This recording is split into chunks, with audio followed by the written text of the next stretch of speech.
তো নমস্কার বন্ধুরা, স্বাগত জানাই আমার চ্যানেলে। তো বন্ধুরা, অন্নপূর্ণা যোজনার যে স্ট্যাটাস চেক সেটা কিন্তু শুরু হয়ে গিয়েছে এবং এটা কিন্তু অনেক বড় খুশির খবর।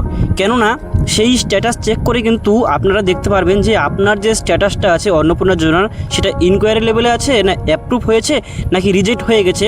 তো এখন প্রশ্ন যে এই স্ট্যাটাস কিন্তু অনেকেই জানে না যে কীভাবে চেক করতে হয়, সেই কারণে কিন্তু আজকের এই ভিডিও। তাই ভিডিওটি একদম স্টেপ বাই স্টেপ সম্পূর্ণ প্রক্রিয়া দেখাবো যে আপনারা এই স্ট্যাটাস ঠিক কীভাবে চেক করতে পারবেন আপনার নিজের মোবাইল দিয়ে বাড়িতে বসেই। ঠিক আছে, তো ভিডিওটা একদম শেষ পর্যন্ত অবশ্যই দেখবে, মাঝখানে কিন্তু একটুকু স্কিপ করে দেখবে না।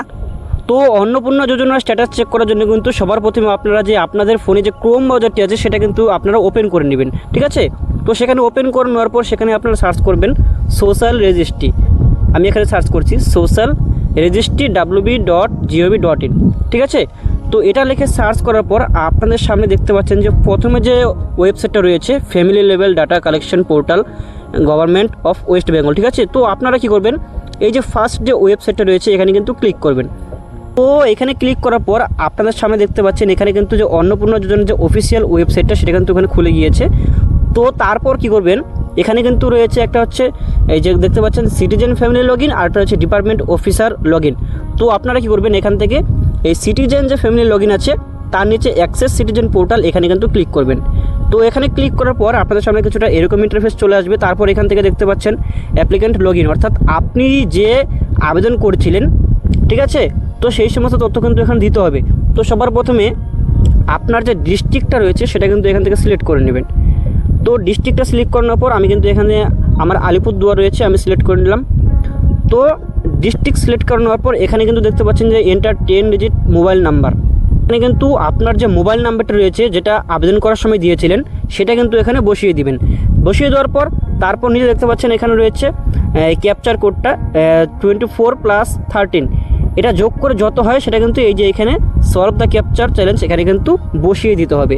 ঠিক আছে, তো আপনাদেরটা সংখ্যা কিন্তু অন্যরকম থাকবে। তো এখানে বসিয়ে দেওয়ার পর এই যে রিকোয়েস্ট ওটিপি, এই যে রিকোয়েস্ট ওটিপি আছে এখানে কিন্তু ক্লিক করতে হবে। ঠিক আছে, তো রিকোয়েস্ট ওটিপিতে ক্লিক করার পর আপনাদের সামনে কিছুটা দেখতে পাচ্ছেন যে এরকম ইন্টারফেস চলে আসছে। তো এখান থেকে কী করবেন, আপনাদের ফোনে যে ওটিপিটা যাবে, অর্থাৎ যে নাম্বারটা অ্যাপ্লিকেশন করার সময় দিয়েছিলেন সেই নাম্বারে কিন্তু একটা ওটিপি যাবে, সেই ওটিপিটা কিন্তু এখানে বসিয়ে দিবেন। বসিয়ে দিয়ে এখানে দেখতে পাচ্ছেন ভেরিফাই অ্যান্ড কন্টিনিউ, এই অপশনটাতে কিন্তু ক্লিক করতে হবে।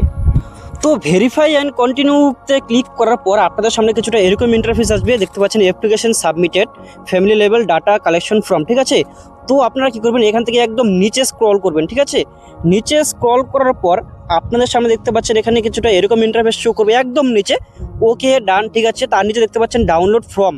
ঠিক আছে, তো এই ডাউনলোড ফর্মে ক্লিক করবেন। ঠিক আছে, তো এখন বলতে পারেন ডাউনলোড ফর্মে ক্লিক করলে তো শুধু ফর্ম ডাউনলোড হবে না, সেই ফর্মের মধ্যেই কিন্তু আপনার যে স্ট্যাটাসটা আছে সেটা কিন্তু শো করবে। ঠিক আছে, তো দেখতে পাচ্ছেন ডাউনলোড অ্যান্ড ফর্মে ক্লিক করার পর আপনাদের সামনে কিছুটা এরকম ইন্টারফেস চলে আসবে। এখানে দেখতে পাচ্ছেন লেখা রয়েছে government of West Bengal family level data collection form. ঠিক আছে, অ্যাপ্লিকেশন অ্যাকনোলেজমেন্ট রিসিপ্ট, তো এইরকম আসবে। তারপর দেখতে পাচ্ছেন প্রথমে রয়েছে হেড অফ ফ্যামিলি, এখানে কিন্তু আপনার হেড অফ ফ্যামিলির নাম থাকবে। তারপর অ্যাপ্লিকেশন নং, আপনি যে আবেদন করেছিলেন সেই নম্বরটি কিন্তু এখানে থাকবে। তারপর রয়েছে অ্যাপ্লিকেশন স্ট্যাটাস, এই জায়গাটাতে দেখুন অ্যাপ্লিকেশন স্ট্যাটাস যে রয়েছে এখানে কিন্তু আপনার যে স্ট্যাটাসটা আছে সেটা কিন্তু শো করবে। ঠিক আছে, তো এখানে রয়েছে ইনকোয়ারি প্রসেস, আপনার যে আবেদনটা সেটা কিন্তু ইনকোয়ারি লেভেলে রয়েছে। এবং যদি এখানে লেখা থাকে অ্যাপ্রুভ তাহলে কিন্তু আপনার যে ফর্মটি আছে সেটা কিন্তু টাকা পাওয়ার জন্য একদম যোগ্য। তারপরে যদি এখানে লেখা থাকে সাবমিটেড, তার মানে অর্থাৎ আপনার যে ফর্মটি রয়েছে সেটা শুধু সাবমিটেড রয়েছে, এখানে কিন্তু কোনো কাজ এখনও শুরু করেনি। ঠিক আছে, তো এইরকম কিন্তু যে স্ট্যাটাসের মধ্যে লেখা থাকবে, এই লেখাগুলো দেখে কিন্তু আপনারা বুঝতে পারবেন যে আপনারা এই কোন দিন টাকাটা পাবেন। যদি অ্যাপ্রুভ থাকে তো সেক্ষেত্রে কিন্তু আপনারা জুলাই মাসে অবশ্যই টাকা পাবেন। এবং যাদের এরকম লেখা রয়েছে ইনকোয়ারি প্রসেস, আপনাদের কিন্তু ইনকোয়ারি চলছে। এবং যাদের এই সাবমিটেড শুধু দেখাচ্ছে তারা কিন্তু জুলাই মাসে এখনই টাকা পাবেন না, আপনাদের ফর্ম ভেরিফাই হলে তারপর কিন্তু আপনারা পাবেন। তো দেখতে পারেন এইভাবে কিন্তু আপনারা যে স্ট্যাটাস সেটা কিন্তু খুব সহজেই চেক করতে পারবেন। তো ভিডিওটি যদি ভালো লাগে অবশ্যই সাবস্ক্রাইব করতে ভুলবেন না।